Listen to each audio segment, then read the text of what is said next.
अभी हम लोग कर रहे थे organic chemistry some basic principle and techniques, मतलब जिसको हम लोग जीओसी कॉमनली बोलते हैं, उसके पीवाईक्यूज कर रहे थे। तो 60 तक हो गया था, अभी इसको आगे कंटिन्यू करते हैं। तो उसमें नेक्स्ट क्वेश्चन क्या है, arrange the following in increasing order of stability. Increasing order of stability में बोला है, पहला मॉलिक्यूल क्या दिया है आपको, अगर मैं अच्छे से दिखाऊँ, सी, यहाँ पे इथाइल ग्रुप है, यहाँ पे 2 CH3 है, यहाँ पे C प्लस 3 CH3, फिर यहाँ पे CH2 CH3 CH3।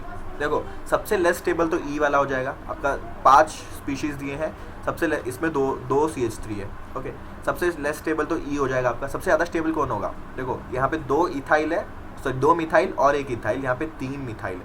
तो B और A में ही कन्फ्यूजन हो गए, और उन लोगों ने ऐसा दिया भी है 3 में, B और A में कन्फ्यूजन हो गए। ओके, D में 1 है तो उससे ज़्यादा स्टेबल, इसमें 2 है तो ये DC EDC, ये तो हमें पता है। अब B और A में कैसे डिफाइन करना है, देखो सबसे ज़्यादा ये रहता है कि मिथाइल ग्रुप्स, इथाइल का, देखो इथाइल का कैसे बनेगा, CH2 CH3, फिर ये इधर कार्बोकैटायन है ना, ये इसको पुश देगा, ये इसको पुश देगा। हमें पता है कि inductive is a distance dependent effect, inversely proportional distance, distance जितना ज़्यादा बढ़ेगा इंडक्टिव इफेक्ट उतना ही कम हो जाएगा। ओके, डिस्टेंस जितना ज़्यादा बढ़ेगा इंडक्टिव इफेक्ट उतना ही कम हो जाएगा, और ये डिस्टेंस थोड़ा सा ज़्यादा हो गया, और इधर डायरेक्टली 3 मिथाइल ग्रुप जुड़े हैं, तो this would be more stable, तो B ज़्यादा स्टेबल हो जाएगा, तो option number B would be the correct answer. Homolytic fission of alkanes forms free radical, this forms free radical, this increase in order of stability of the radicals, radical की stability बढ़ाने वाले देखना है। तो radical की stability हमें पता है, इसको कार्बोकैटायन जैसा ही यूज़ करना है। तो हमें पता है कार्बोकैटायन और कार्बन रेडिकल को हमें वैसे ही ट्रीट करना है, एक जैसा ही। तो यहाँ पे सबसे ज़्यादा स्टेबल, इसने इसको लीस्ट स्टेबल बताया, ये नहीं होगा, सबसे ज़्यादा स्टेबल होगा ये टर्शरी। तो यहाँ पे 2 ऑप्शंस में दिख रहा है हमें, ये 2 ऑप्शन तो चलेगा। उसके बाद ये आ जाएगा कि डायरेक्टली नहीं। ओके, यहाँ पे देखो 2 मिथाइल है, 1 इथाइल है, यहाँ पे 2 मिथाइल है ये, तो option number C would be the correct answer. 62 का C हो जाएगा, यहाँ पे डायरेक्टली मिथाइल रेडिकल नहीं आ जाएगा। Okay, now what is the hybridization state of the benzyl carbonium ion. इसका हाइब्रिडाइजेशन स्टेट क्या है, क्या है यहाँ पे H और यहाँ पे ये sp2 है क्या, और हमें पता है कार्बोकैटायन कोई भी रहने दो sp2 ही रहेगा, sp2 हमेशा कार्बोकैटायन इज sp2, तो B option would be the correct answer. Nitrogen detection in an organic compound is carried out by Lasignese test. The blue color formed corresponds to which of the following molecule? मतलब किस molecule की वजह से हमें blue colour देखने मिलता है। देखो ये जो है आपका नीट 2023 में भी पूछा गया है, सेम क्वेश्चन। ओके, तो आपको कौन सा कंपाउंड है ये ध्यान में होना चाहिए। तो कौन सा कंपाउंड है, it is compound number 4 Fe4, फिर FeCN6 3। ओके, 463 ऐसे याद रख सकते हो। Fe, ये Fe4 है, फिर FeCN6, फिर आपका टोटल ब्रैकेट में 3, तो ऑप्शन नंबर C आ जाएगा इसमें। Now the correct order of increasing bond length, किसमें बॉन्ड लेंथ है, CH CO CC C double bond. देखो हमें पता है कि CC बॉन्ड ज़्यादा रहेगा, C डबल बॉन्ड CC, तो C डबल बॉन्ड C तो कम आना ही चाहिए CC से। तो दिख रहा है क्या कहाँ पे, यहाँ पे उल्टा हो गया, तो ऑप्शन नंबर B गलत हो जाएगा। फिर C डबल बॉन्ड C से कम ये, C डबल बॉन्ड C से कम ये, अगेन ये 2 भी चले जाएंगे कि डबल बॉन्ड ज़्यादा हो ही नहीं सकता, सिंगल बॉन्ड तो होना ही चाहिए, तो ऑप्शन नंबर A डायरेक्टली आ जाएगा। फिर CO और CH को इन लोगों ने ऐसे कैसे डाला है, देखो CO बॉन्ड लेंथ ये क्या है, इसमें इंटर इलेक्ट्रॉनिक रिपल्शन की वजह से थोड़ा सा इनमें, मतलब इसका लोन पेयर है, थोड़े रिपल्शन से ये थोड़ा बॉन्ड लेंथ थोड़ा बढ़ सकता है, तो ऑप्शन नंबर A आ जाएगा इसमें, 65 का A आ जाएगा answer. Now, in Dumas method of estimation of nitrogen, 0.35 gram of organic compound give 55 ml of nitrogen collected at 300 Kelvin temperature and 715 mm pressure. The percentage of nitrogen is equation है 15। तो हमें क्या है, डूमास method मैंने पिछले video में बताया था, P1 V1 T1 is equal to P2 V2 T2, तो V2 निकालना है यहाँ से। ओके, ये वाला जो भी है ये गिवन डेटा है, और ये वाला जो भी है वो आपका STP नॉर्मल कंडीशन में जो होता है। तो P1 क्या दिया है आपको, प्रेशर 715 माइनस इक्वेशन करोगे तो 700, वॉल्यूम कितना दिया है 55 ml, टेम्परेचर कितना दिया है 300। ये T2 ऊपर चला जाएगा क्या, T2 ऊपर चला जाएगा तो आपका 273 जो नॉर्मल में रहता है 25 डिग्री सेल्सियस का, और P2 760 mm of Hg। Okay, तो अभी इसको कैलकुलेट करते हैं, ये 2 चला गया, 7/3 इंटू 55/760 इंटू 273, ये हो गया वॉल्यूम 2, ये हो गया V2। अभी इसको क्या करना है हमें, इसका और एक फॉर्मूला मैंने कैसे निकालना है वो भी बताया था आपको। देखो हमें पता है n is equal to volume in ml upon 22400 is equal to mass upon molar mass. Okay, तो ये वॉल्यूम हमें यहाँ से मिल गया। ओके, तो मास इधर से हमें मिलेगा mass of nitrogen, mass of nitrogen मिलेगा। तो मास ऑफ नाइट्रोजन कैसे आ जाएगा आपका, देखो molar mass of nitrogen N2 28 into volume जो कि हमें V2 मिला वो आ जाएगा 2400। ये पूरा मास ऑफ नाइट्रोजन है। अभी हम लोग क्या बोला है, परसेंटेज ऑफ नाइट्रोजन। परसेंटेज कैसे निकालते हो, mass of nitrogen upon total organic compound का मास ऑफ टोटल इंटू 100। तो मास ऑफ नाइट्रोजन कितना है, मास ऑफ नाइट्रोजन क्या है आपका 28 इंटू वी रख दो इधर पूरा 755 273 upon 3 760 into 22400 into mass total कितना दिया है 0.35 इंटू 100 आ जाएगा आपका। ठीक है क्या, 0.35 भी दिया ना। ओके, तो ये आ गया डायरेक्टली आपका परसेंटेज। फाइनली ये इसको कैलकुलेट करने के बाद आपको आएगा डायरेक्टली परसेंटेज। ये 2 0 से ये 2 0 कैंसिल हो जाएंगे आपके। ओके, ये 2 पॉइंट आएगा तो इधर ऊपर बच जाएगा 100। ओके, 1 0 से 1 0 कैंसिल, 7 1 जा 7 5 जा 35। अभी बचा क्या वो लिख लो 28 55, इसको भी कट कर दो ना 11 आ जाएगा। तो क्या बचा 28 11 273 इंटू 10 अपॉन 224 इंटू 3 इंटू 76। ये कुछ बच गया यहाँ पे। तो अभी हमें और कुछ चारा नहीं है, पूरा कैलकुलेट करना पड़ेगा इसको और कुछ नहीं। अप्रॉक्सीमेट थोड़ा बहुत कर सकते हैं, 3 1 जा 3 9 जा 27 आ जाएगा, 9.1 कुछ तो आ जाएगा यहाँ पे। फिर 75 इसको अगर ले लें 75, ओके, और इसको भी 275 ले लो तो 5 से डिवाइड करेंगे तो 5 5 जा 25 5 5 जा 25, इधर भी 5 से डिवाइड करेंगे तो 5 2 जा, फिर ये 3 जा। ओके, इसको भी 225 ले लो आप, इसको 1 जा डायरेक्टली 2 जा कर लेते हैं हम लोग 225 ना। 5 से 11 5 से डिवाइड करोगे तो 5 4 जा 25 45 हो गया यहाँ पे। तो 9 1 जा 9 5 जा 45। तो अभी क्या बचा 5 1 जा 5 2 जा, ये 2 से 2 कैंसिल। अप्रॉक्सीमेटली मेरे को 11 आया, तो 11 से कुछ तो ज़्यादा ही आना चाहिए। तो 11 से थोड़ा बहुत ज़्यादा, देखो हमें 11% आ रहा है क्योंकि हम लोग ने बहुत सारा अप्रॉक्सीमेशन किया, बहुत सारा। इन लोग ने आंसर क्या दिया है 15 16 17 और 14 आंसर दिया। तो इसमें से सबसे बेस्ट आंसर क्या हो जाएगा 66, सबसे बेस्ट आंसर हो जाएगा आपका। देखो इन लोग ने तो आंसर कैलकुलेट किया 16.45, बट हम लोग ने कैलकुलेट अप्रॉक्सीमेशन बहुत किया है ना, उसकी वजह से। अगर मैं यही पूरा चीज़ कैल्सी में करके देखूँ तो देखो, अगर मैं ये पूरा चीज़ कैल्सी में करूँ तो मुझे आ रहा है 16.4638। तो ये सब चीज़ें आपको करनी ही पड़ेगी। मैंने जितना अप्रॉक्सीमेशन किया उसमें से मेरे को 11% आ रहा है, और 11% के आसपास तो कोई भी आंसर है ही नहीं, बट करेक्ट आंसर है 16.45, क्योंकि आंसर 14 15 16 17 बहुत क्लोज है, तो आपको पूरा करना ही पड़ेगा। तो मेरा सजेशन क्या है ऐसे क्वेश्चंस के लिए, अगर आप कैलकुलेशन में बहुत माहिर हो तो कर लोगे आप, कोई दिक्कत नहीं है। देखो बट क्या होता है ना, ऐसे क्वेश्चन के लिए टाइम लगता है। तो टाइम लगने के लिए आप क्या कर सकते हो, अगर सेक्शन बी में है, मैंने पिछले वीडियो में भी आपको बताया, अगर सेक्शन बी में है वो, तो आप इसको छोड़ दो। बाकी क्योंकि सेक्शन बी में 15 क्वेश्चन रहता है, उनमें से 10 करना है, तो 5 तो छोड़ने ही है ना, तो इसमें से 5 छोड़ना है, जिसमें इसमें इसको छोड़ दो। ओके, बाकी आप 11 क्वेश्चंस देखो, बाकी आप 14 क्वेश्चंस देखो, उसमें से आपको कोई बेस्ट 10 मिल रहा है तो करो, वरना ये कर सकते हो आप, बट टाइम कंज्यूमिंग। ऐसा नहीं बोल रहा कि इजी नहीं है, मैंने जो मेथड से बताया, मेरा भी इधर तक अप्रॉक्सीमेशन ठीक है, अप्रॉक्सीमेशन नहीं, इधर तक सोल्यूशन पूरा ठीक है, मैंने कैलकुलेट करने में गड़बड़ कर दिया क्योंकि मैंने बहुत सारा अप्रॉक्सीमेशन किया। ओके, फिर नेक्स्ट क्वेश्चन, तो इसको फर्स्ट प्रायोरिटी ऑप्शन में छोड़ दो। ओके, लीव इट, अगर छोड़ सकते हो तो। अगर सेक्शन ए में आ गया है और आपको मार्क्स चाहिए ही चाहिए, अगर देखो सेक्शन ए में भी आया तो इसको पहले टाइम के लिए फर्स्ट रीडिंग के लिए रखो, मतलब साइड में रखो स्टार मार्क करके, मुझे आता है बट टाइम लगेगा। बाकी सब 34 के 34 क्वेश्चन हो गए, फिर टाइम मिला आपको सेक्शन ए में अटेम्प्ट करने का, फिर आप इसको कर सकते हो। तो सेकेंड ट्राई में इसको करो आप। Okay, in Lassaigne's extract is, if the Lassaigne's extract is boiled with conc HNO3 while testing for halogen, by doing so it decomposes N2S and NaCN if formed, helps in precipitation of AgCl। ये देखो, it helps in decomposition of आपका ये Na2S and NaCN, क्योंकि अगर sulphur और cyanide और sulphur और nitrogen रहेंगे तो वो क्लोरीन मतलब हैलोजेंस के टेस्टिंग में इंटरफियर करेंगे, तो पहले डिकम्पोज कर देते हैं उन लोग को। नेक्स्ट क्या बोला है, the stability of carbon ion in the following. Carbon ion का स्टेबिलिटी पूरा अलग है।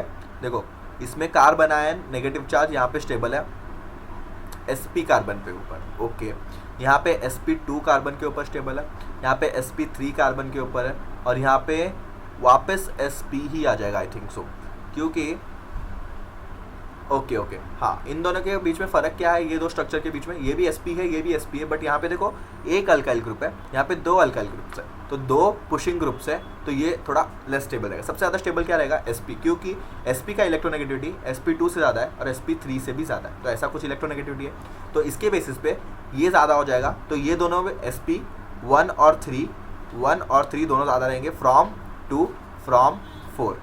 अभी 1 3 में क्या सिलेक्शन करोगे, 1 और 3 में से 3 थोड़ा कम हो जाएगा, क्योंकि sp पे है नेगेटिव चार्ज, sp कार्बन पे ही है, बट दो अल्काइल ग्रुप है ना, तो क्या आ जाएगा 1 3 2 4, ऑप्शन नंबर डी। तो 1 और 3 में कैसे डिफर किया, क्योंकि 1 वाले में एक अल्काइल ग्रुप है और sp कार्बन है, इसमें दो अल्काइल ग्रुप है sp कार्बन है, तो दो अल्काइल ग्रुप थोड़ा स्टेबिलिटी कम करेंगे, तो स्टेबिलिटी क्या हो जाएगा, ऑप्शन नंबर डी।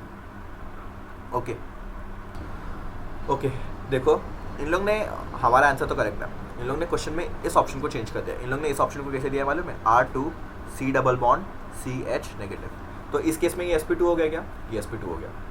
अभी sp2 होने के कारण क्या हो जाएगा, ये थोड़ा पीछे आ जाएगा सीरीज में, मतलब 1 फिर 2 फिर 3 फिर 4, क्योंकि एक पीछे आएगा, क्योंकि ये भी sp2 है ना, बट ये sp2 स्टेबल है और यहाँ पे दो R ग्रुप है, इसलिए थोड़ा अनस्टेबल हो जाएगा। बट इन लोग ने क्वेश्चन में ऑप्शन नंबर ए दिया है, बट इसको चेंज करके डबल बॉन्ड कर दिया है, क्योंकि इधर ट्रिपल बॉन्ड दिख रहा है, जो हमने आंसर निकाला वो करेक्ट है, ये करेक्ट है according to the printed question. अगर हमें करेक्शन नहीं पता था, मुझे भी करेक्शन नहीं पता, जब मैंने सोल्यूशन देखा तो मुझे इन लोगों ने ऑप्शन नंबर 1 दिया है, और ऑप्शन नंबर 1 किस बेसिस पे दिया है, जब इन लोगों ने डबल बॉन्ड इसको कंसिडर किया। वरना अगर ट्रिपल बॉन्ड रहता तो ऑप्शन नंबर डी ही रहता, अगर इसमें डबल बॉन्ड आ जाएगा तो ऑप्शन नंबर 1 हो जाएगा। ठीक है, ये वेरिएशन दिया है इन लोगों ने थोड़ा बस। नेक्स्ट क्वेश्चन क्या बोल रहा है, फॉर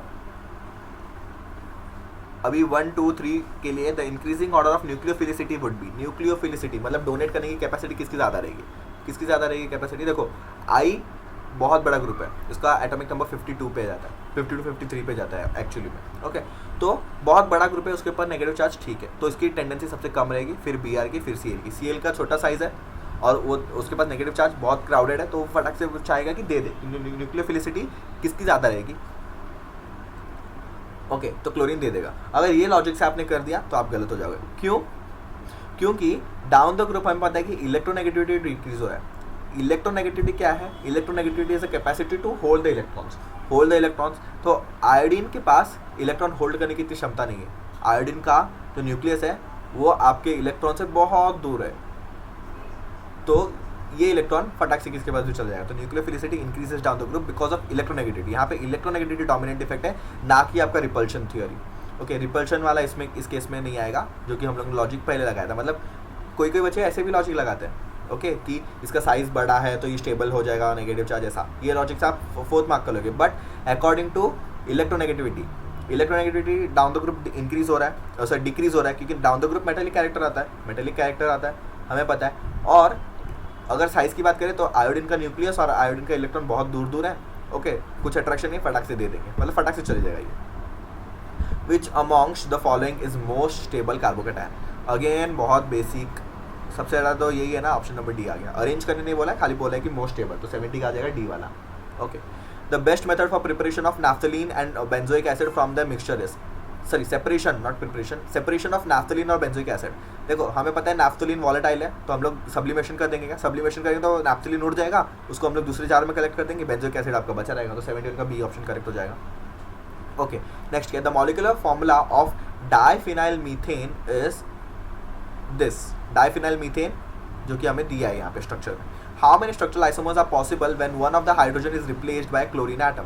अगर एक हाइड्रोजन को हटा के एक क्लोरीन लगा दिया तो कितने सारे आपको स्ट्रक्चरल आइसोमर्स देखने मिलेंगे, स्ट्रक्चरल आइसोमर्स। ओके, देखते हैं यहाँ पे सिस ट्रांस होगा क्या, हाँ हो जाएगा।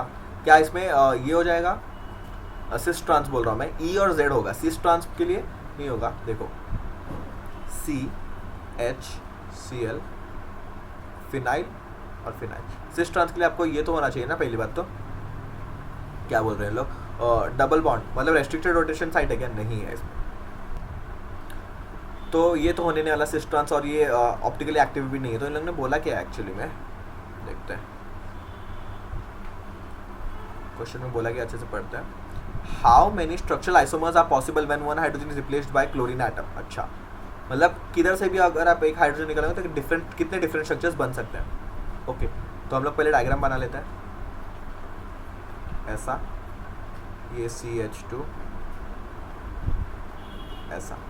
तो क्या हम लोग इधर से हाइड्रोजन निकाल सकते हैं? हाँ, तो ये साइड से निकाल सकते हैं, यहाँ से निकाल सकते हैं, यहाँ से एक, यहाँ से एक, यहाँ से निकालूंगा तो वापस सेम हो जाएगा। तो 3 इधर हो गया, ओके, 3 यहाँ पे हो गए, तो 4 टोटल, 4 हम लोग निकाल सकते हैं यहाँ पे, क्योंकि इस साइड पे करोगे तो यही सेम ही ग्रुप है, तो अलग ग्रुप रहता तो हो सकता है 4 स्ट्रक्चरल आइसोमर्स पॉसिबल है। मैंने इन्होंने बोला है कि स्ट्रक्चरल आइसोमर कितने अलग अलग स्ट्रक्चर्स बन सकते हैं अगर हम लोग क्लोरीनेशन करेंगे तो। In steam distillation of toluene the pressure for toluene in vapour is equal to barometer, less than pressure of barometer, equal to pressure of toluene in simple distillation, more than vapour pressure of toluene in simple distillation. Again fact based question है ये, अगर आपको आता है तो आता है it is less than the pressure of barometer। Which of the following order is correct regarding minus I effect of the substituents? Minus I effect किसके ऊपर डिपेंड है? Minus I effect depends on electronegativity basically। तो सबसे ज़्यादा electronegativity कौन है? Fluorine.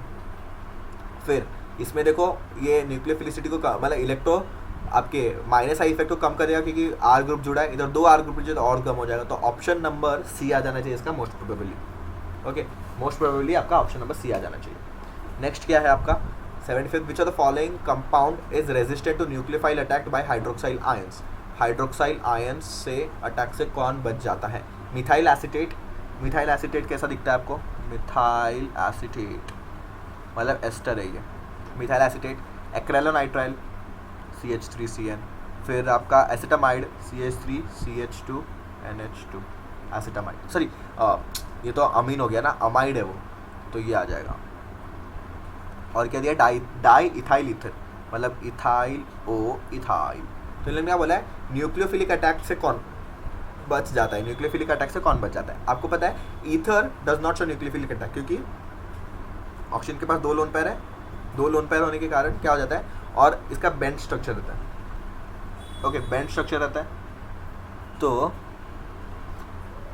और यहाँ पे ऑक्सीजन का ऑक्टेट भी कंप्लीट है। लोन पेयर मतलब देखो न्यूक्लियोफाइल अटैक करने के लिए आपको वेकेंट ऑर्बिटल तो चाहिए, इसके पास वेकेंट ऑर्बिटल भी नहीं है, तो ऑप्शन नंबर सी हो जाएगा। तो ऑप्शन नंबर सी क्यों होगा? क्योंकि वेकेंट ऑर्बिटल नहीं है इसके पास, तो न्यूक्लियोफिलिक अटैक से बच जाता है। बाकी सब में हो जाएगा, क्योंकि देखो ये यहाँ पे इसने खींच लिया यहाँ पे इलेक्ट्रॉन, यहाँ पे प्लस चार्ज हो गया, न्यूक्लियोफाइल आगे आ जाएगा क्योंकि वेकेंट ऑर्बिटल आ गया। यहाँ पे भी नाइट्रोजन अपना इलेक्ट्रॉन खींच लेगा तो साइनाइड के ऊपर इधर पॉजिटिव आ जाएगा। यहाँ पे ये इलेक्ट्रॉन खींच लेगा तो यहाँ पे पॉजिटिव आ गया, ऐसे तो पॉजिटिव सेंटर बन गया तो न्यूक्लियोफाइल अटैक कर सकते हैं। यहाँ पे हो ही गई ऐसा। Which of the following is a technique most suitable for the purification of cyclohexanone from a mixture containing benzoic acid, isoamyl alcohol, cyclohexane and hexanone? Okay, cyclohexanone को निकालना है हमें, cyclohexanone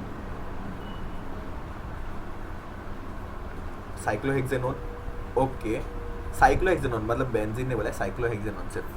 okay, sublimation, crystallization, IR spectroscopy and gas chromatography. Again बहुत पुराना question है ये, इसका example है IR स्पेक्ट्रोग्राफी। ओके, क्योंकि हम नहीं पढ़ आइसो अमाइल ग्रुप हम अभी नहीं पढ़ते, तो उसके बारे में एक्सप्लेन करना भी फालतू रहेगा अभी के लिए। Lassaigne's test is used for detection of nitrogen fails है। लेजिग्नेस टेस्ट फेल्स कहाँ होता है, कहाँ फेल हो जाता है? देखो लेजिग्नेस टेस्ट के लिए आपको NaCN बनना जरूरी है फॉर नाइट्रोजन।